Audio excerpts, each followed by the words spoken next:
कारखाना प्रबंधक महोदय, राजभाषा अधिकारी, हमारे विद्वान मुख्य के साथी और विशेष रूप से जलालपुर रेलवे कारखाना को बना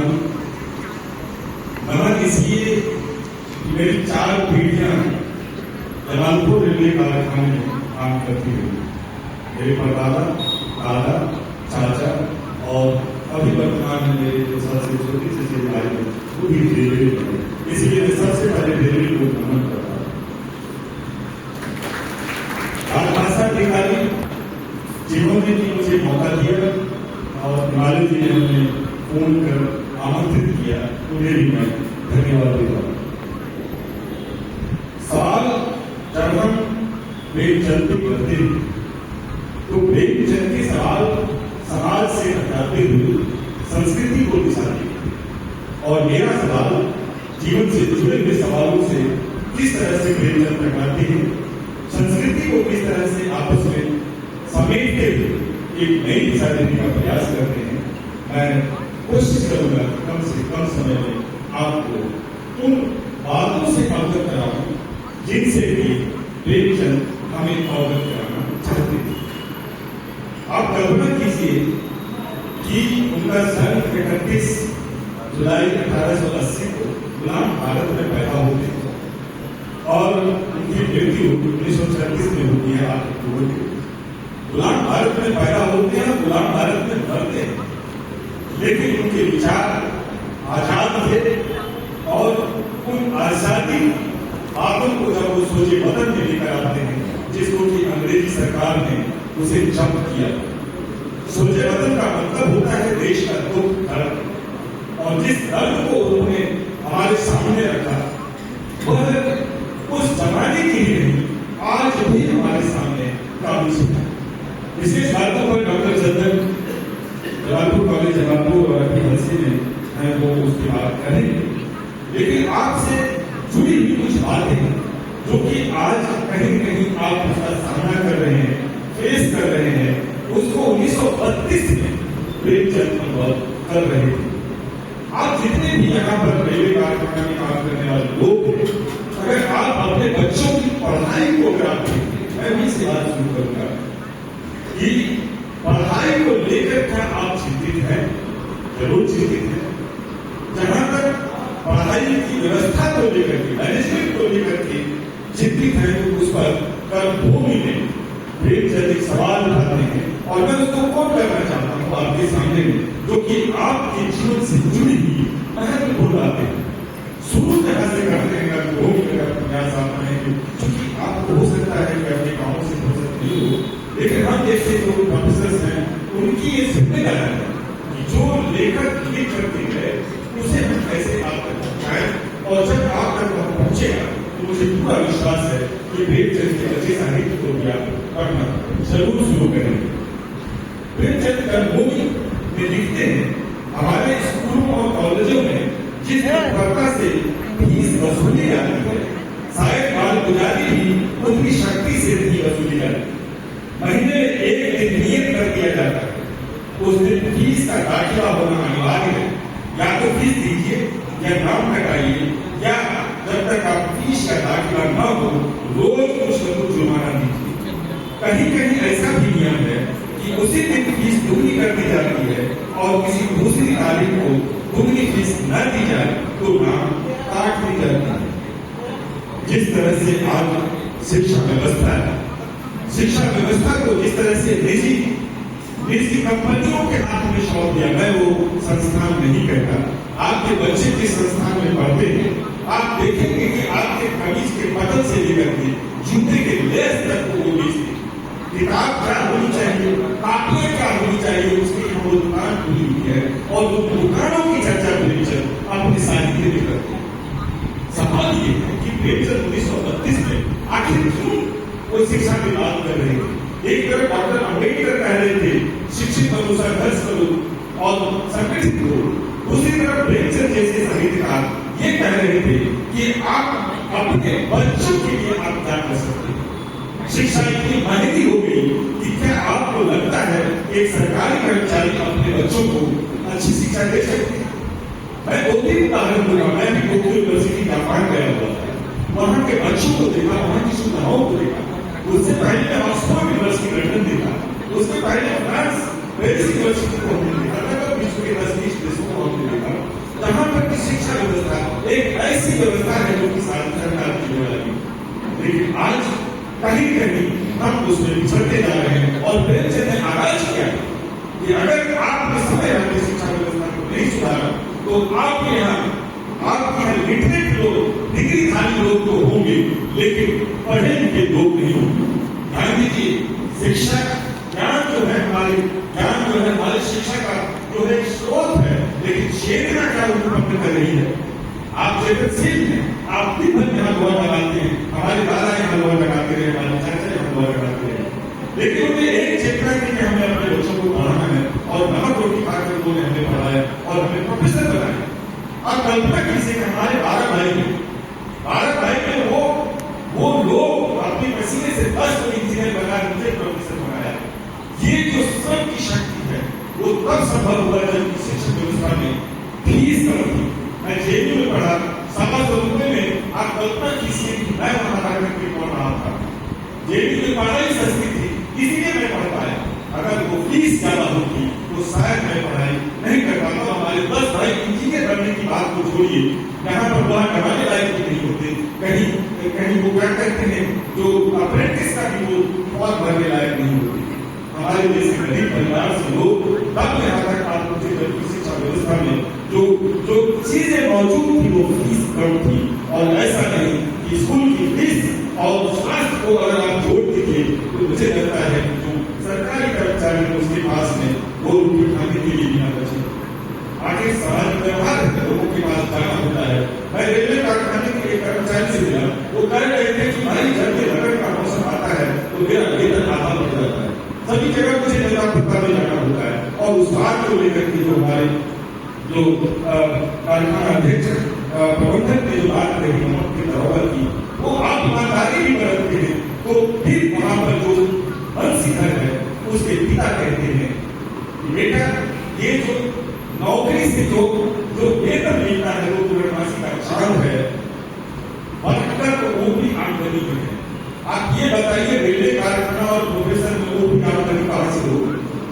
और एक तरफ फीस बढ़ाई जा रही है तो हमें उस पर ध्यान देना चाहिए। रेल लोगों को जोड़ता है और साहित्य उद्योग, जहां तक साहित्य की बात होती है, रेल जिस समय शुरू हुआ यहाँ के लोगों ने विरोध किया था कि रेलवे आगे से सामाजिक और सांस्कृतिक ढांचा टूट जाएगा। मैं कई लोगों का इतिहास पढ़ा, मैं जानता हूँ वो रेल में इसलिए नहीं बैठते थे कि पता नहीं मेरे बगल में किस जाति के लोग बैठे हुए, लेकिन रेल में उस सामाजिक और सांस्कृतिक अवधारणा को तोड़ा। लेकिन प्रेमचंद को अगर आप जानते हो, विश्व के मैं कुछ और साहित्यकारों का नाम लेना चाहता हूँ। अगर विश्व में 7 साहित्यकार बड़े साहित्यकार होंगे तो उसमें एक प्रेमचंद का नाम आता है। रूस में जाएंगे चेखव को लेते हैं, ये टॉल्स्टॉय को लेते हैं, राष्ट्रपति को लेते हैं, यूरोप में जाते हैं तो हाफिज को लेते हैं। ये तमाम साहित्यकारों ने जो सवाल उठाए हैं वह कहीं न कहीं समाज से जुड़ करके है और उन जुड़े हुए सवालों को आप किस तरह से देखते हैं। प्रेमचंद की कृतियों में अगर आप जाते हैं कोई भी रचनाकार, आज प्रेमचंद के बने हुए कम से कम आज 90 साल हो गए, आज 1926 और 36 90 साल के बाद भी आप प्रेमचंद को क्यों याद कर रहे हैं? आप इसलिए याद कर रहे हैं कि आपके जीवन से जुड़ी हुई जो चीजें हैं वह आपके जीवन में शामिल है और वो आपके जीवन को प्रोजेक्ट करने वाला साहित्य है जो कि कहीं कहीं आपको अपने पास बुलाता है। 2-3 बातें जो साहित्य में और समाज में उभर कर सामने आई है कि स्त्री दिवस पे काफी जोर हुआ। आज के समय में जो आधुनिक स्त्रियां हैं और उन स्त्रियों के पास में जो अपने अधिकारों को पाने के जो सवाल है, आप उस पर मैं थोड़ी चर्चा करूंगा, ज्यादा तो नहीं करूंगा।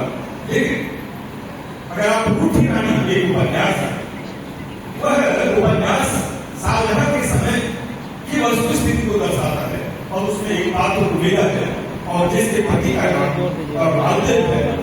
ये सभी प्रथा पर निर्मित है।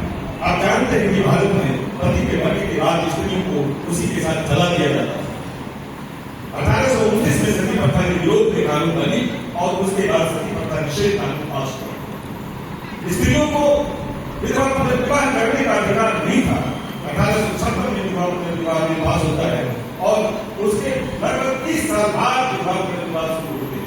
बाल विवाह की मान्यता थी। इसको ध्यान में रखते हुए प्रेमचंद ने कुछ सवाल उठाए और उन सवालों को आपके सामने रखना चाहता हूं। उमेदा जो कि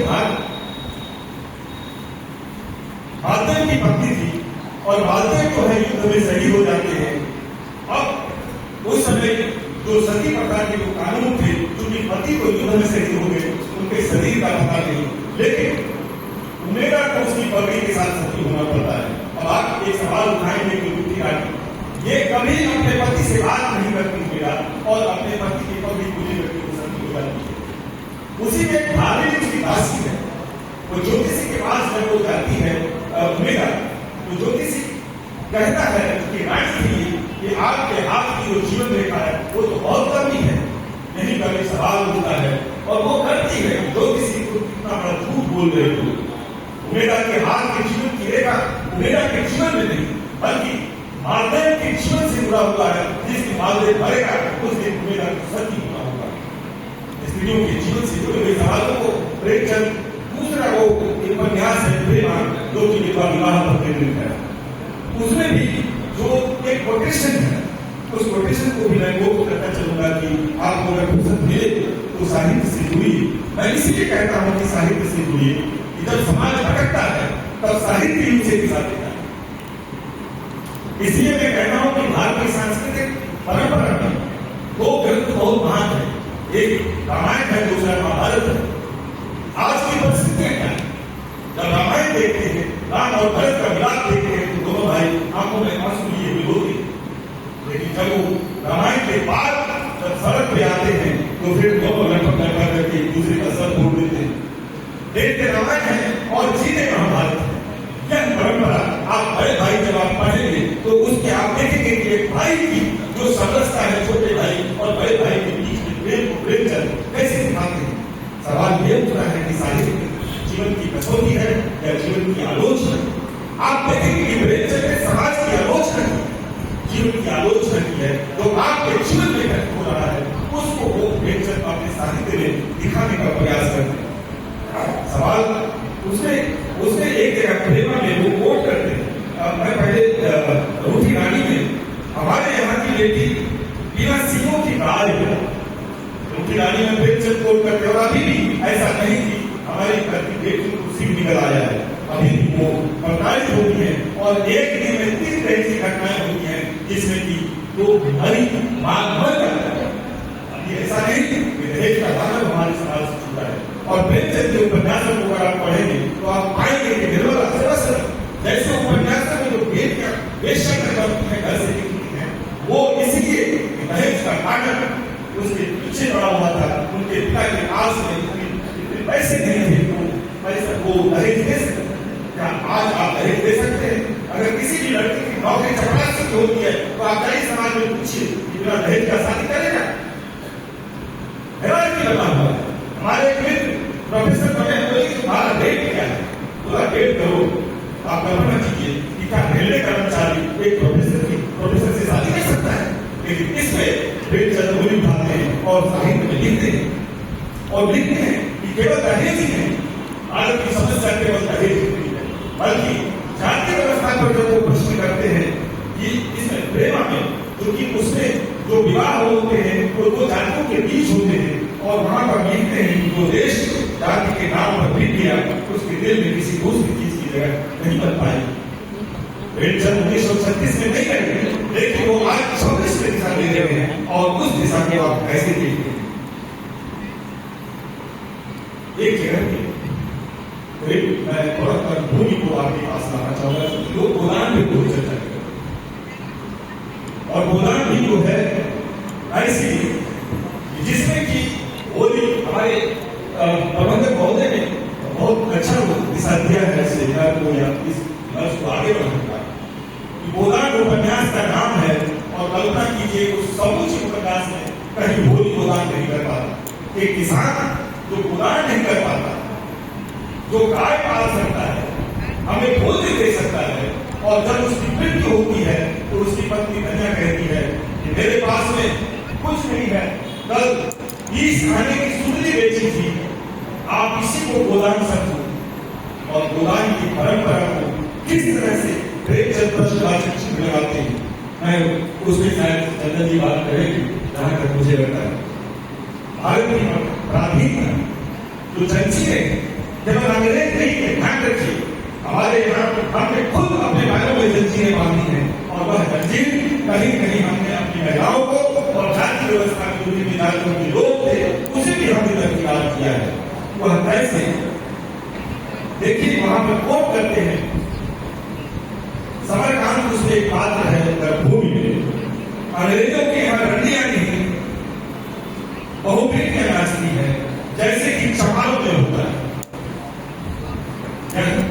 एक व्यवस्था का प्रतीक, और उस व्यवस्था के प्रतीक को प्रेमचंद खुले रूप में प्रस्तुत करते हैं, और मुझे लगता है कहानी के बाद शायद अभिलाषा करेगी, इसलिए मैं उसको छोड़ देता हूं। पूछ की रात एक कहानी, और पूछ की रात कहानी में उसमें हल्को एक पात्र है, और उसकी पत्नी मुन्नी है। मुन्नी कहती है ऐसी खेती से मजूरी है। कौन आप जानते हैं, आप में से कोई एक आदमी हाथ उठाकर बोली जिसके पास जमीन हो और अपने बेटे को किसान बनाना चाहते हैं, कोई एक आदमी हो हाथ उठा करके बताइए, उसे जरूर करो। कोई नहीं चाहता कि हमारा बेटा किसान हो। क्यों? क्योंकि किसानी में वो बात नहीं, पहले तो शादी विवाह होते थे, वो देखा जाता था कि इसके पास में जमीन है, नौकरी वाले को लोग अपनी बेटी नहीं देते, लेकिन आज आपके पास में पता नहीं है जमीन है, कोई आपके बेटे पे बदबुहारी करके नहीं आएगा। इसलिए अगर आपका कोई भी सगा संबंधी अगर चपाती है तो उसको लोग अपना बेटी देना पसंद करते हैं, समझो नहीं, और वो लिखते हैं एक बयान करके एक पात्र है भूमि में, जो बात भूमि ने कही थी ऐसी खेती से मजूरी भरी, और यहाँ पर भूमि ने खेती की झंझट में मत पड़ना दिया। वो कब लिख रहे? 1932 में लिख रहे थे। 1932 में जो आपको सब्सिडी दी जा रही थी, किसानों को जो दी जा रही थी, आप में से अगर कोई किसान परिवार में हो तो आप देख लेना कि जो पहले खाद पर सब्सिडी दी जा रही थी, पहले लोग बीज को संरक्षित करते थे और संरक्षित बीजों को एक साल से दूसरे साल बोते थे। आज आप जाइए, धान का भी समय है, देखिएगा कि धान की फसल को बोने के लिए वो कौन सा बीज इस्तेमाल कर रहे हैं, आपको पता चलेगा कि एक बार भी आप बीज का इस्तेमाल कर सकते हैं, बार नहीं। और कोई गारंटी नहीं हुए जैसे क्षेत्र में जहां पर की बारिश की मात्रा इतनी कम हो गई है कि आपके मानसून पे वो खेती हो सके। सवाल प्रेमचंद नहीं उठा रहे, धर्म का सवाल भोग एक ऐसा उपन्यास है जिसको आपको पढ़ना चाहिए।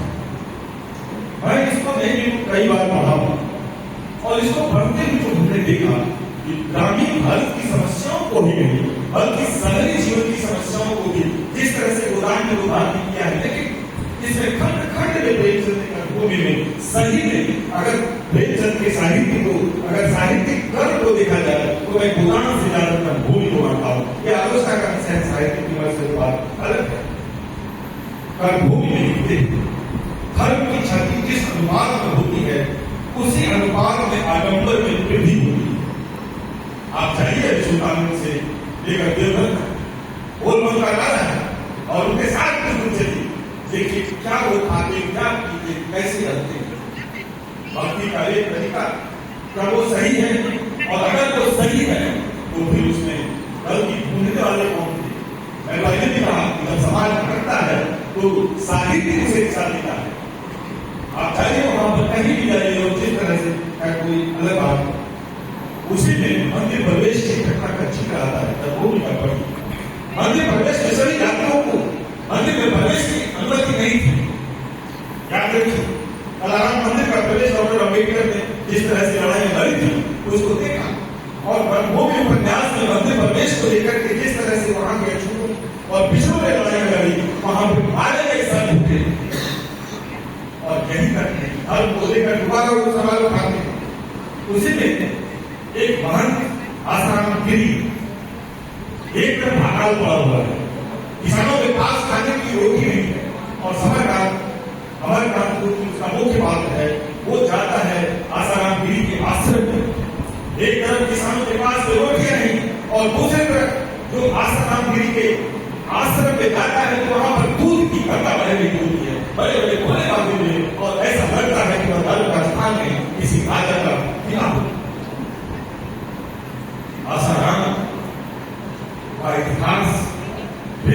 पहले देख चुके थे, और एक आसाराम जिसको कि आप भली भांति जानते हैं। क्या धर्म और संतों के बीच की दूरी हुई है? जिस तरह से लोग आज धर्म को लेकर लड़ाई कर रहे हैं, क्या वास्तव में वही धर्म है? और अगर वही धर्म है तो फिर आपको सोचना चाहिए।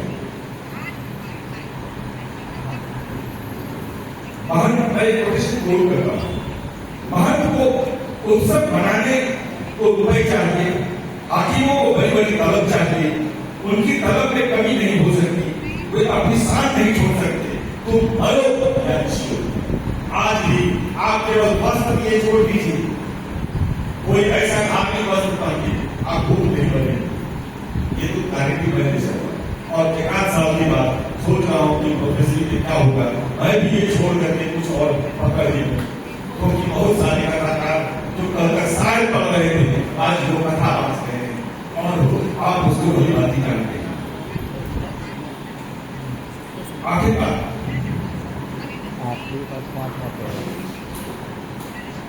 ब्रह्मचारी जो मंदिर में था, मैं उसके प्रतिष्ठा को बोल करना चाहता हूँ।